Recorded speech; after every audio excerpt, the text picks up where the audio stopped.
Hey guys, it's Dave Williamson, host of the Meet Dave podcast. Thanks for being here for another episode of Meet Dave. Please check out my tour dates at davewilliamsoncomedy.com. Coming up, I'm going to be in Indianapolis. I'm going to be in St. Louis. I'm going to be in Grand Rapids, Boise. A lot of tour dates. You can check those on my website. Also, if you'd like to buy some all-purpose rub and seasoning, my Meet Dave rub is for sale at the same website. Follow me on all the socials at Dave W Comedy. But most importantly, support this podcast by rating, subscribing. What else are they supposed to do, Luis? Commenting, all that kind of stuff, right? Yeah, all of it. It all helps. It all helps. Gets us on the charts. Gets us on the charts. If you have guest suggestions, never hesitate to hit me up and make some suggestions or reach out to me if you want to be on the show. And I'm excited about today's guest. I met this gentleman when I was up in Canada a couple weeks ago. Had a blast hanging out with him. Had a blast talking food with him. Said, you got to be on the podcast. So as soon as we relaunched, he was one of the first dudes I called. I think you're going to enjoy meeting him. Not only do we have a connection with barbecue, but he also went to the University of Miami, where I grew up, was a big fan. So we had a lot to talk about with Miami stuff as well. So without delaying any further, guys, please meet Justin Renfrow. Today's episode, we are going north, back up into Canada. I've been in Canada a bunch lately, but I was just there doing a run with Bert. I was opening up for Bert all through, I would guess that's Alberta mostly. And I got to meet today's guest, who now I consider a friend. I was hanging out with our mutual friend, Mel of Dark Side of the Grill. And of course, if I'm in Calgary doing a show, I'm going to have, Edmonton, excuse me. If I'm in Edmonton doing a show, I got to get Mel to bring some food out. And he did. And he brought you, who I guess you guys have built a friendship through barbecue. And so we got to hang out with you, Justin. Yeah. And I found out Justin's into barbecue. And so, of course, we're instant friends. So welcome to the podcast, Justin Renfrow of What's Cooking JR is your web series and your brand that you do a bunch of cooking stuff. And it was a pleasure to meet you, man. Yeah, pleasure to meet you as well. It was a lot of fun. And then, Mel, as you said, Mel always makes great food. So it was good to share food, share stories, and also see some guys from the States up in Canada as well. I'm up here training and working out, away from home. So always good to see some familiar faces and share some familiar cities. Yeah, you grew up in Philadelphia, you said, right? Did I remember that right? Yeah. In Philly. So a Philly kid, and then you went down to my hometown where I grew up because you went to the University of Miami. Yeah. I grew up a giant Canes fan. And then you went into the NFL. You played in the NFL for 4 or 5 seasons and had some injury stuff go on. So you ended up in the CFL, which now you've made a home in Edmonton and have been a great player for Edmonton, and you won a Grey Cup up there, right? Yeah. Won a Grey Cup actually in Calgary, where you're going next week with the Stampeders. So it's a lot of fun up here, and happy I came up here. It was a big decision for me after the NFL and kind of tearing my foot, and no team believing in me, so that kind of made me kind of doubt myself, and to not have another foot injury and be able to continue to play. And this will be my 10th year of pro football. Just blessed to be here. So where did the passion of food come in? Is that something that's been a big part of your life? I mean, you're a big dude. I mean that in the nicest way. Yeah. And then at what point did maybe your love for food turn into something where you were then on the other side making content, learning how to cook, instead of just being someone who enjoyed food? Yeah, so I think the love for food definitely came from when I was younger. Spending time with my grandmothers. My mom made special Sunday dinners for us every Sunday. We were just talking about it. Today's her birthday, so we were just talking about that. Happy birthday, Nanny. And so, everything, that's where everything starts. So the food and then my family, that's what brought us all together. And so from there, COVID obviously brought all of us free time.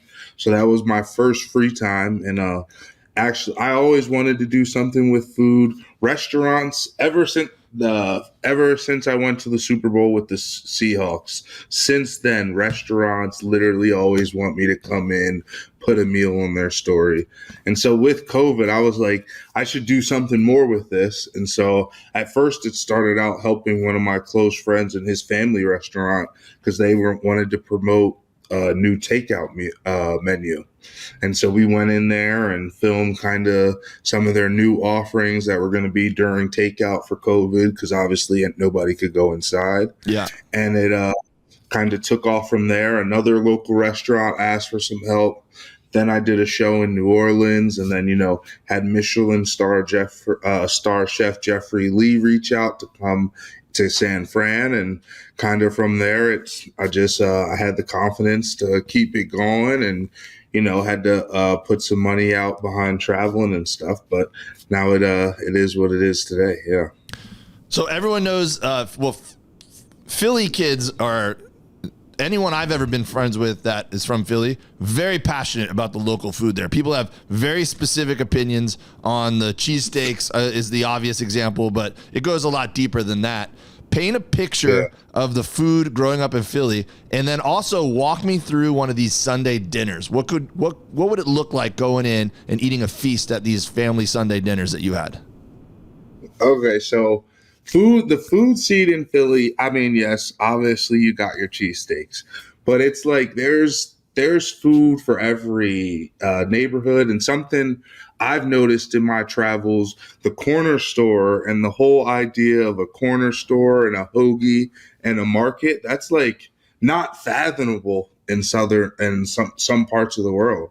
And like people don't understand a good hoagie, lettuce, tomato, onion with the mayonnaise, the deli dressing. Oh my God. Like things like that.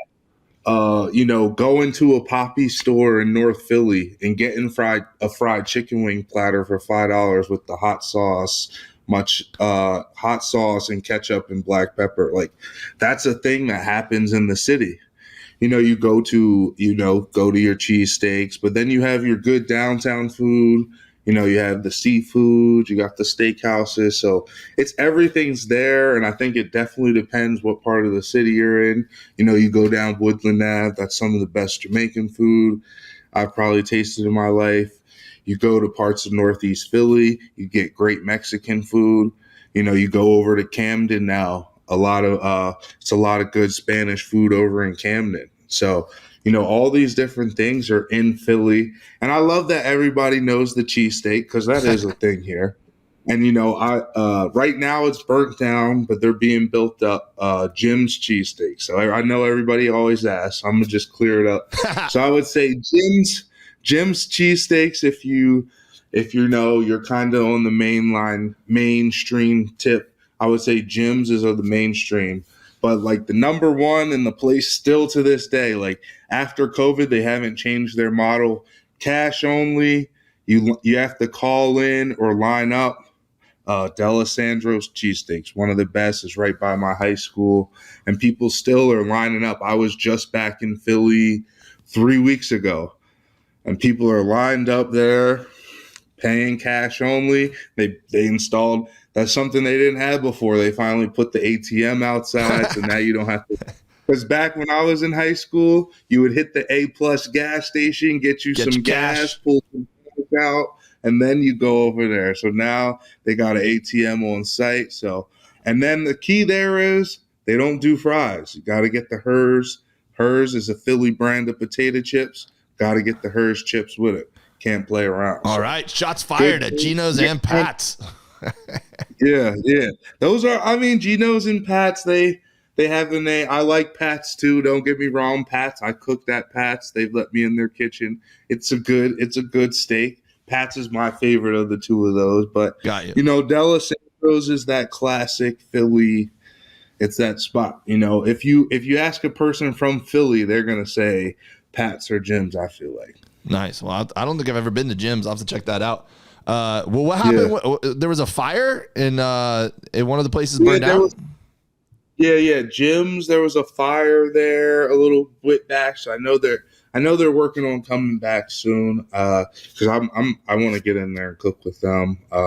That's where my dad and and my grandpa and that whole side of the family grew up going there. So my family's gone there for a long time. My grandpa's pictures in there actually and stuff. So Well, see, that's why you shouldn't have French fries. You never know when a grease fire takes down the whole place. Yeah.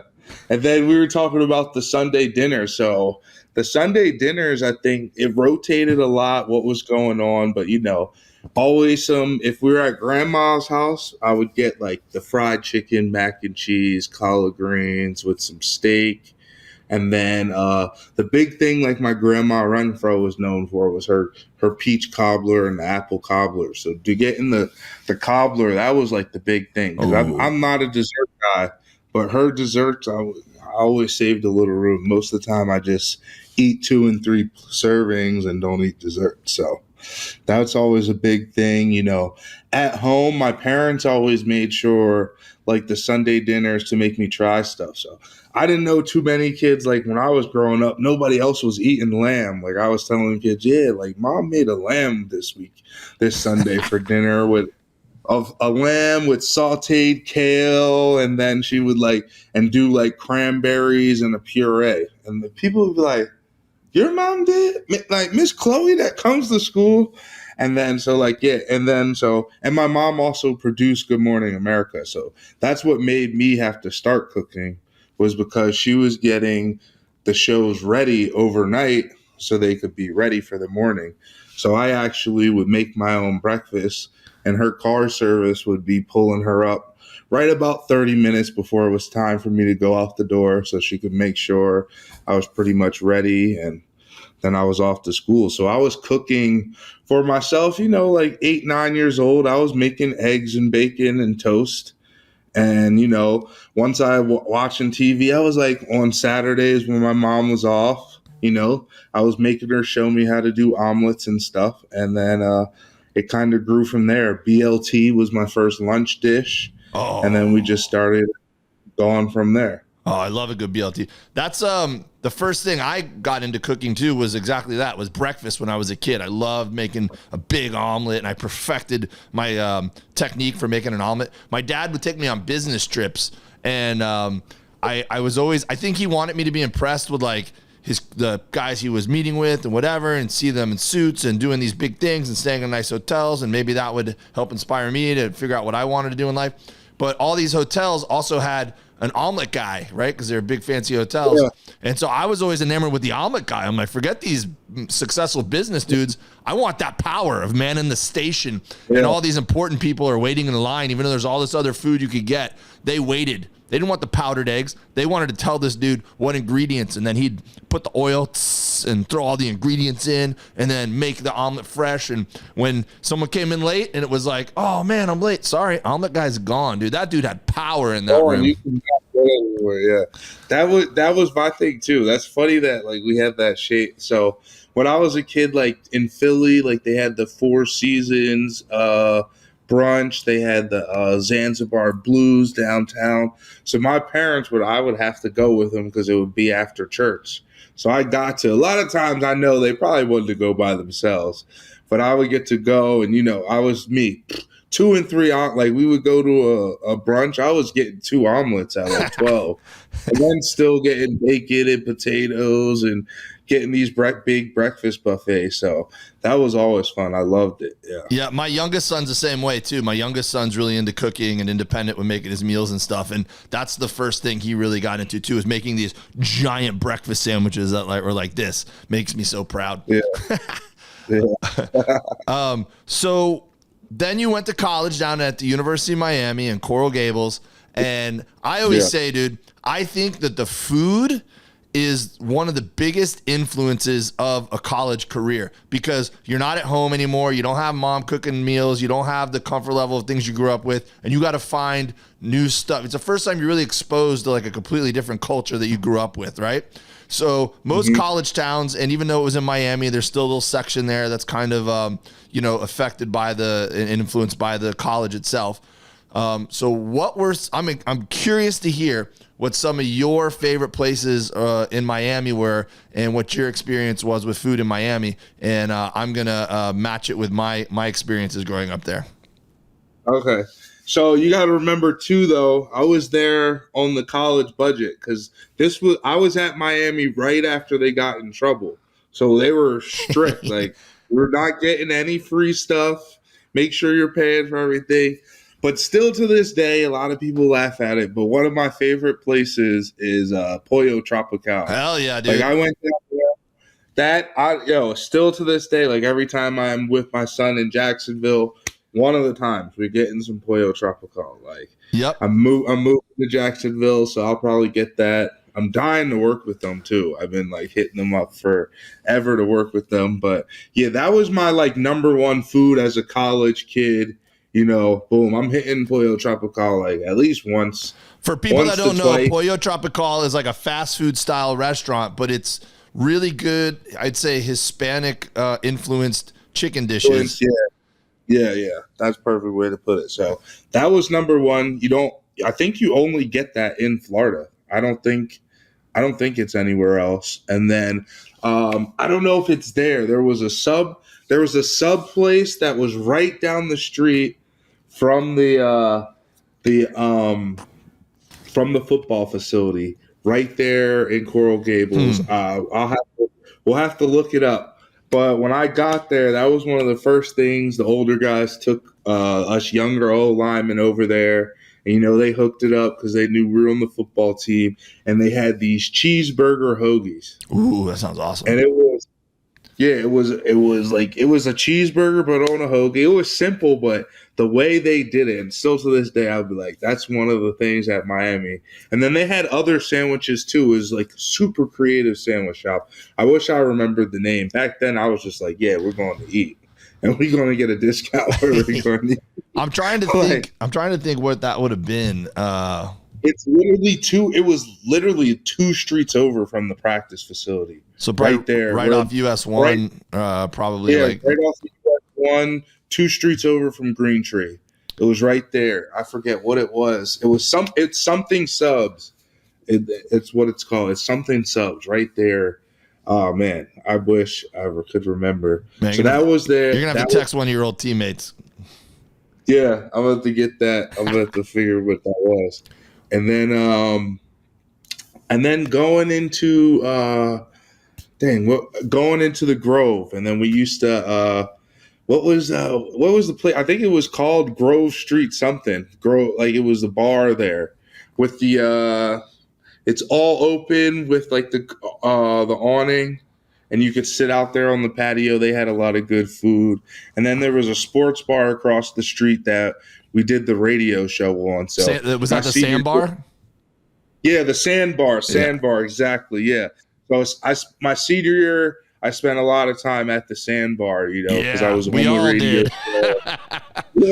I probably saw you in there, man. I spent hours in the Sandbar. Yeah, we probably saw each other. Yeah, man. The Sandbar was a spot. Man, to be honest, I didn't start going to South Beach and eating all that food till once I was in the NFL. Yeah. Like I stayed around the college. We went downtown after a couple big wins, but most of it was staying around there hitting the Sandbar. Miami is a great food city on 2 ends of the spectrum, and not really a lot for casual dining in the middle. So Miami is great if you are, like you said, on a college kid budget or just looking for. So if you hit like the Cuban counters, right? The good Cuban food. Chicken Kitchen was one of my favorite places. I'm at the Chicken Kitchen. Yep. Dude, when I was young, probably a little bit. So by the time you were there, they had kind of franchised out, and there was chicken kitchens everywhere. But when I was in high school, there was one chicken kitchen in South Miami, and it was the original location, and it was a bunch of I think it was a Haitian family working the grill, and they owned that place. And it was for people that don't know, you'd get a chop. So it's grilled chicken, amazing grilled chicken. They pull the skin off it, they chop it up, and they put it on a bed of yellow rice. And then they have this mustard curry sauce that is out of this world, dude. And you would just drown it and mustard curry sauce. And I mean, I miss it so much. It's one of the things I miss the most about Miami. And then there's always good sub shops. There's good chicken wing places in Miami. So all the lower end, like, you know, bar eats and whatever. But then if you got a little bit of money, Miami's got really nice fine dining too. You go out to the Joe's Stone Crabs and the Prime 112 and all those places. All that stuff over South, yeah. What's the one place? I just remembered. What's the Asian Jamaican place? That too. The Asian Jamaican place. That's, oh man. I don't know. That's what. So when I was in college, they were like just starting out. Now it's on Food Network and everything all over the place. I don't know, man. Yeah, you're telling me some new places. I thought you were going to bring up Casolas. Did you ever go to Casolas and get pizza late at night? No, I never went there. So that's up like right where 95 turns into US 1. It's open all night long, and they got like sandwiches and stuff, but they also got pizza, really good pizza. I think I'm remembering. I think that's what it's called, Casolas. And they this is the best part. They take a bunch of slices of pizza and they chop them up into little like bite-sized squares. So while you're waiting for your pizza, you can nibble on communal pizza. That's good. And if you get a pizza to go, if you get a full box of pizza to go, they take one slice and they put it on the top of the box. So you have a bonus slice you can eat on your way home. Wow. That's customer appreciation. That's smart, right? Yeah, that's definitely smart. Dang, I can't believe I never went there, but I was experienced, like that was the first time I was around real Spanish food. So, you know, like late night, you could get those Cubano sandwiches and all like the pork sandwiches and stuff, all that stuff. And the choppy chop bowls. I feel like that was popping off when I was in college. And then it like that was the thing, you know? Yeah. What about, did you ever go to La Sandwicherie? No. That's a place. That's a sandwich place up on South Beach, and it's just in an alley. And it was at 3 a.m. when you left the club, you'd go to La Sandwicherie, and or if you were hungover and you stayed the night up in South Beach, you'd go in the morning and get a sandwich there. And they started branching out. They got a place in Brickell now and a couple other places. That's a spot too. If you go back to Miami, you definitely got to try out. So I think we need to take a trip to Miami. I think we need to go and do Meet Dave, What's Cooking JR collab in Miami, and you take me to 3 places I haven't been before, and I take you to 3 places you haven't been before. Sounds like a plan. That's it. So tell me a little bit about What's Cooking JR and kind of what you've been doing with those episodes and what you want to do with that. Yeah, so what I've been doing is kind of throughout my travels, just partnering with restaurants and highlighting their top 3 dishes. That's what it kind of started out, and it started out as a way to help people in COVID to promote their business. And then, you know, I started having fun with it, and then so I started using it as to help businesses promote themselves. A lot of places that grand opening, or restaurants I frequent, or people just looking to create content. And so it's all those. And then I've started adding things because like my dream is to kind of do it like for ESPN or a sports network and get interviews with guys. So that's my dream for it. And where it could go to, and kind of bring in the food meets sports and the camaraderie of all that put together in one, and kind of bringing that visually to people. And so I think it's people are always writing to me how they can see the passion and they love what I'm doing. And, you know, it's been fun. I had the confidence now to add the guests. So, you know, I did an episode yesterday, you know, Jessa Sky, she's a award-winning singer, you know, going to do some content with some Olympic basketball players tonight, you know, just getting everybody as guests, you know, talking with you guys, meeting you guys. Like we said, Mel, you know, me and Mel started out doing we did an episode together.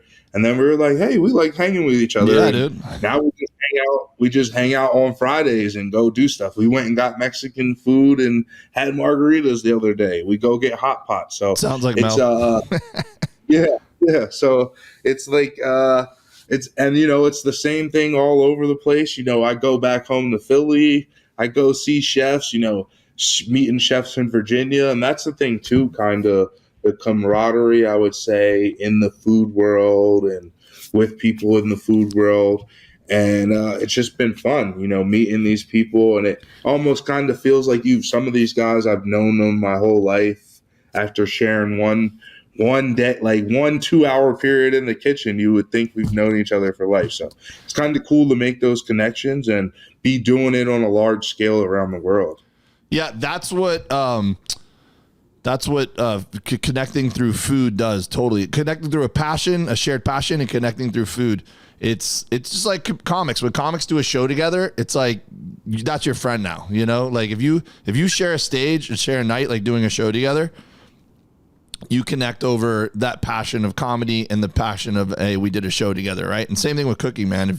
If you share that passion and you're a real food guy, after talking to someone for 5 minutes if they're legit or not, in authentic and in enjoying what you enjoy. So totally, man. Yeah. I know that feeling, exactly what you're talking about. Yeah, and especially someone like Mel is just fun to hang out with. yeah. Mel, if you go check our episode, Mel made like 3, because we were at his house, so he made like 3 wardrobe changes. and then I think it's just cool, the whole live fire concept. So that, again, like, I love cooking, and like that's cool for me, going to the different areas. You see different, like Alberta is all about this farm to table, and like me coming from the city, we don't have any farms readily available, so we're not worried about farm to table. But being here, going to butcher shops, going and like, okay, I'm gonna get this cut, I'm gonna get this bison, I'm gonna try this bison meat, I'm gonna try this or that. And so it's really cool to just experience the food and experience all these cities. Yeah, talk a little bit about when you first moved to Canada. And I know it's not that much of a culture shock from the United States to Canada. It's it's not that different, but food, better. I mean, they put gravy on their fries up there. There's things like that for sure. Yeah, so I would say this is the best way to put it. Everything's a little healthier, except for the gravy on the fries. Yeah, except for the gravy on the fries. But it's just because I always say to people, I think it's something to do with the healthcare. Like, you taste McDonald's up here, and you're like, oh wow, like this is fresh, and they just made it, and it's hot. It's not soggy. That's because every time it's made fresh. Like, most of the time you wait 10 minutes in a McDonald's. Like, you don't just get it. That's interesting. I think if the government has to pay for your health care, then they're more invested in you staying healthy. So then their food regulations are probably more leaned towards, hey man, let's feed people healthy food so we don't have to fix them when they're broken. That's exactly. And being in kitchens in both countries, I could see that. Like, you just see the quality of the products. Like, in Canada, you don't go into too many kitchens like getting, that like the dark meat filled chicken breast. You don't see that in Canada. You're gonna get a real chicken breast. You're gonna, it might be GMO enhanced or something like that, but it's still gonna be a real chicken breast. And so things like that, you notice that. I think the biggest thing, though, was like, I am coming from Philly. I'm used to having Checkers. I'm used to being able to go to Bonefish Grill. Like, coming up here, Bonefish Grill is one exit from my house. I go there once a week, getting bang bang shrimp. Like, that was a big deal to me when I came up here to Calgary. There was no bonefish, and then there was no seafood. Things have blown up. I've been up here quite a long time, so obviously a lot's come up here. Like California Pizza Kitchen, PF Chang's here now, Popeyes is here now. So a lot of things have Americanized up here. But when I first came up here, they didn't even have 3X clothing. So I started a clothing line just to source clothes from the US for myself, and had a couple other people ordering the stuff. Fans would order the stuff. So things like that were the immediate culture shock, especially coming from Miami and the NFL. Yeah. Where it's like, you're in big cities. always had stuff. Like I remember we had an Adidas sponsorship the first few years up here in the CFL. Adidas didn't even have size 16 shoes, so I couldn't even really use the free 20% off they gave athletes to get shoes. So it's like things like that were funny, but it's gotten better. I enjoy it. Like now, I definitely enjoy it since things have Americanized, and also that I'm traveling across Canada. Every province has its different things. Yeah, the way you said that when you said they didn't even have Triple X, I thought that was like a food place, and I'm like, oh, I can't bring it. You said it like it's something I should know about, and I was like, I'm gonna have to fake my way through this. And then he said clothing. I'm like, oh, okay, I know what that is. So speaking of being Triple X, I mean, like I said, you're a big dude, man. And Yeah. what's a game? Let's go through like a week. Like what are meals like for you during the season? Like when you're ramping up to play in a game at a high level, and then maybe after a game when you're able to just like crush some food. Yeah, so like ramping up for the week, most cities I play in, I have a meal prep sponsor. So my breakfast and lunch will be like good, solid meal prep, low calorie, high protein meals that are good for you. Right now I'm sponsored by Bite Me Meals here in Edmonton. And then for dinner, I probably make my own thing. And a lot of times for dinner, I'm really into like sauteed kale, so I'll do like the kale with the fried onions and mushrooms with with some grilled chicken or a steak, and kind of do that. That was before. The last year or so, it's gotten a little harder because of doing the show. So I'm kind of eating what I'm eating for the week, and then I kind of cut it off. So most games are on Fridays or Saturdays. So after Wednesday, I won't do no more show stuff. Kind of let my body clear out. And then the day before the game, people from Canada will know Earl's up here always get their Cajun chicken with the warm potato salad, and I add a side Caesar and get that delivered right to the stadium 2 hours before when I arrive, and chow that down, and it's game time. Nice. You mentioned the live fire cooking and how you're intrigued in that and whatever. Are you personally messing around with barbecue? Are you getting into cooking with a smoker and everything yourself? Yeah, so last year, it's been tough because of the moving. So my smoker, Dynaglow, sent me a brand new smoker signature series. That's in Philly. It stays in Philly. I don't move that around. So when I'm in Philly, I do mess around with the stuff. In the summers, I do a lot of grilling content. Last year really did a lot because I just didn't know people wanted to see that stuff. I just thought they wanted my cooking. I just thought they wanted to see my cooking show and see these restaurants. And then started a lot of the local media up here started really like highlighting my cooking. And so last year was the first year I started showing like my grill content and what I do. That's what I do a lot of the summer. And so, coming out with and I came up with a lot of dishes from that, taking the boys camping and being the guy that cooked all the meals while we're camping. I came up with dishes as well. So like right now from last year, I got the Alberta grilled cheese. So, you smoke the brisket for 8 hours. Then you got you turn your bread into garlic bread, put your marble cheese there. Slice. I do 3 slices because I'm feeding some big boys. So I do 3 slices of the brisket, some more barbecue sauce, and then Starfrit has sent me a ton of their supply. So I use that sandwich maker, clip it down for 5 minutes. Every time it gets that garlic to run through with the sauce and the cheese. And everybody, I've fed it to teammates, fans at tailgates and everything. Everybody loves that. That's been a hit. I made the Glizzy Burger this year. That was a big hit with every media person that came into town.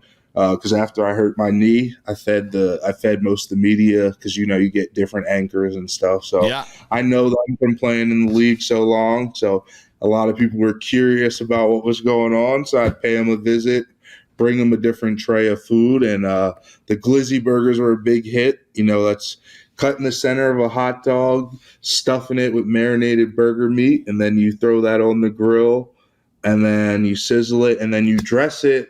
because you technically would dress our burger and a hot dog the same way.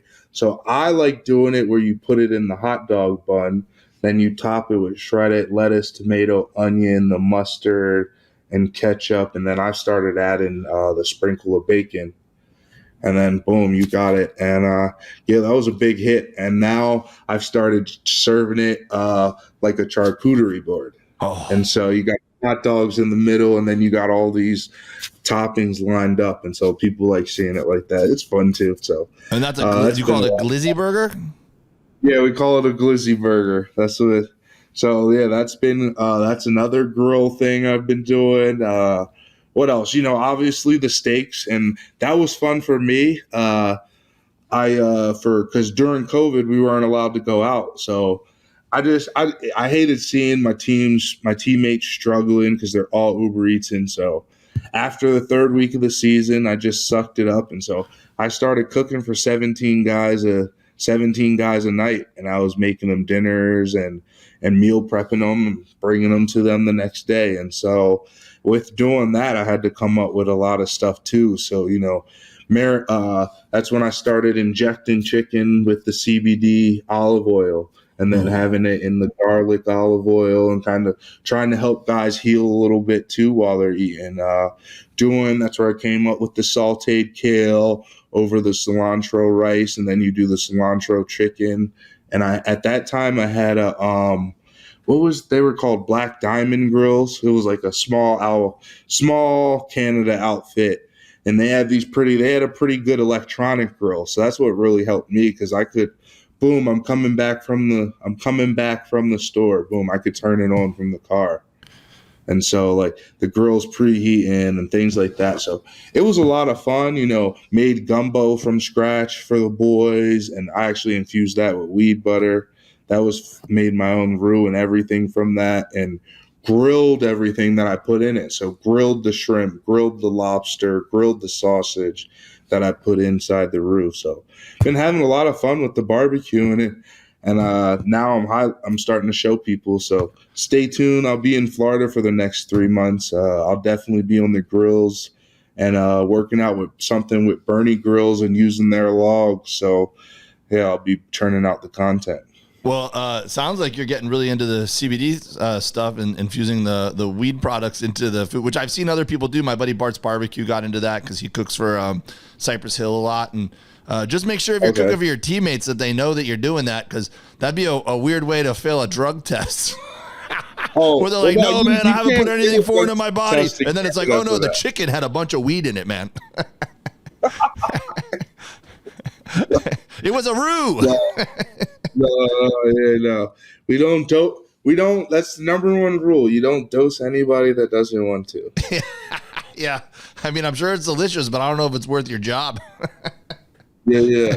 But no, it's fun. Luckily in Canada, everything's legal. Down in Florida, like that's why I don't publicize it as much, because it's not legal in the US. So yeah. I only really do it in Canada because weed's legal here. We're allowed to do it. The league knows it. I do a lot of collaborations with companies and stuff up here.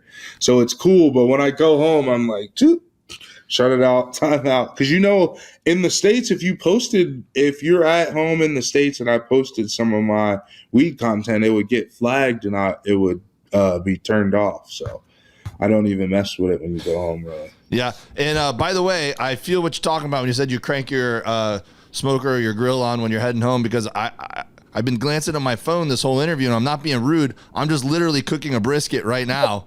And I put it on last night, and it's hitting about 200 degrees right now. So I keep checking to turn the smoker down. I'm over at Luis's studio, who produces the podcast, and I'm like, I'm gonna have to bolt home here and pull that sucker out.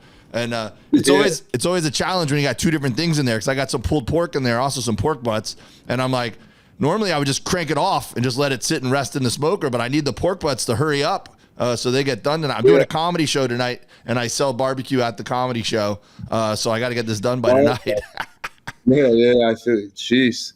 Yeah, that's always how it is when you do multiple things. I got to do the same thing tomorrow. Like I'm feeding a 100-year-old Elks fan. So the team I play for in Edmonton, I'm feeding 100-year-old fan and like 8 of his friends. So like 8 guys that are 93 to 100. I'm feeding them my stuffed garlic bread lasagna and then some gnocchi and a couple other things. And That's awesome, so man. I got the same deal tomorrow. I've got to be at 2 places at once while it's cooking. I love that you're doing that, man. I mean, it feels very similar to my path where I got really passionate maybe about 6 years ago or so with learning how to smoke meat and learning about barbecue. And comedy is always at the root of what I do.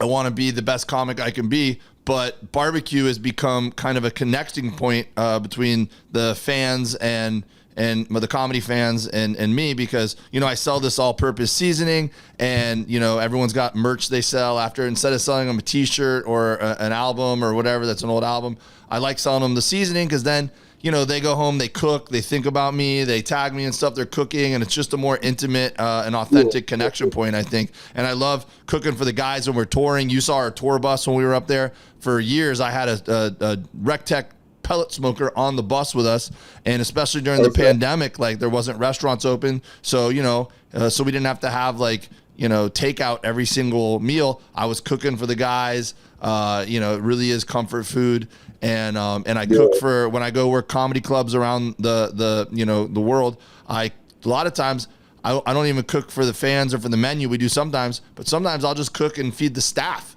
because it shows appreciation for them, and it's something special that makes their weekend a little different. So I'd love that you're doing it, man. It feels very similar to what I'm doing in the comedy world with cooking as well. Yeah, that's good work, and I know you're having fun because you guys are traveling a lot of cities. You're day to day, basically. Like when you were here, you're Edmonton, then boom, Calgary next day. So, yeah. Well, you saw, man. You had fun that night. You were getting after it. You were putting out some drinks. Yeah, that was fun. Yeah, I mean, when I get my chances to go out, I like to have fun. They getting fewer and fewer as I'm traveling with the show, you know. Taking these 6 a.m. flights to be able to film by 2 p.m. the next day, as it starts to wear on you. And changing the time zones. I don't know, how do you guys do that? I can't seem to figure out a way to just be able to pop up. I'm always dead. Like, well, the night you saw us was a little bit of an unorthodox night, because that was a very aggressive stretch of shows. So we had a lot of driving, a lot of treacherous terrain, I would say, to drive through or whatever from city to city. Whereas normally our bus call wouldn't be until 3 or 4 in the morning. So we could go out to a bar. We have time to chill or have drinks on the bus even, and just shoot the shit and laugh and whatever, or hang out in the venue till later. You know, if there's people at an after party like we had that night with you guys. So that night, though, I think we had to hit the road by midnight, and we had to do it in a rental car because the bus had to go somewhere different than where we were going, and it was just a little bit of a more hectic situation than normal. But yeah, normally we'd stay up till 3 or 4 in the morning. Bus driver come. If we're still up, we're like, oh, we should go to bed. We go to bed. They start driving to the next city. We wake up whenever we wake up the next day, and then we start our day. So it's not as hard when you're on the bus because you're sleeping while you're traveling. Okay. What did you think of driving Highway 2? Or who drove it? So that night that we left and we went from Edmonton to Calgary, that's the night you're talking about, right? Yeah. Yeah, it was fine. Ian Bagg was one of the comics that was with us. He actually drove because he doesn't drink at all. So, or very little anyways. And that night he didn't drink at all. So yeah, he was our driver for our car. And the other car had some of the production guys and some of our teams in it, teammates in it. And one of the guys got car sick, and so they had to pull over so he could throw up. And then we stopped to get gas, and there was a McDonald's next to the gas station. And Bert's like, let's drive through McDonald's. And he pulled through. This is one of Bert's famous moves. He just pulls out $200 and says, give us $200 worth of McDonald's. And they just load us up. So we only had we were going to share it with the other car. We were going to share it with the other car, and Bert's personal trainer was driving the other car. So she was like, no one's having McDonald's in this car, and she was mad at us for ordering all the McDonald's. And I'm like, you should have taken it, because now since you didn't take it, we have a lot more bad food in the car that we're going to eat if we're just sitting there. So we were just crushing nuggets and Big Macs the rest of the way to Calgary. And we regretted the next day. We had a really big workout the next day. Yeah. Did you try that McChicken Big Mac? Because they just came out with that in Canada, I think the weekend you were here. No, I'll tell you exactly what Bert ordered. I still remember it. He said, give me 20 cheeseburgers, give me 4 Big Macs, give me 8 large fries, and give me 20 orders of nuggets. That was their order. Okay. Dang, that's a big dog order. And normally we have the tour bus, so we put it in the fridge and then we have leftovers, but we didn't have a fridge to keep the leftovers. So that's great, man. Well, I appreciate getting to know you, dude, and I got a feeling that we're going to be doing some more stuff together, and appreciative to have you as a friend. Do you have anything coming up that you want to plug, or how do people find you to support What's Cooking JR and find you on social media and everything? Yeah, on IG, j.renfrow. The links are all right there in the bio. Stay tuned. Taking the show as of March 23rd. The show will be based for the next 3 months out of Jacksonville, Florida. So What's Cooking JR Jacksonville, Florida is coming. Already filmed the first episode with Carolina Jacks, which for the past 5 years has been voted best burger there. So that episode will be out soon too as well. So yeah, just stay tuned. I'll be doing food all over the world. So yeah. Love it, dude. I'm going to be buying a Edmonton Elks Renfrow jersey, just so you know. And okay. All right, sounds good. We'll definitely be in touch. I appreciate you having me. I really mean that, and let me promo the show. And then I definitely, I got to get you on an episode, so I'll be in touch to see what cities you were in, and we could link up. Maybe we could do an episode in Calgary. I played there. I know quite a few restaurants, so we'll be in touch. But I appreciate you. Heck yeah, dude. Hey, and just so you know, man, it's too bad that we weren't friends sooner, because if you were in college right now and they have the NIL and it's all on the up and up, my uncle's one of the biggest boosters out there, so you would have been having Joe's stone crabs. Yeah, we would have been good. Yeah, that's what we got to do. We should go to Miami, do a game and some food. I love it. That'd be epic YouTuber. Yeah, let's go cook for all the players, dude. I love it. I love it. I love it. Let's go. I love it. All right, brother. I appreciate you, Justin. All right. Appreciate you. Thanks for everybody for listening. You got it.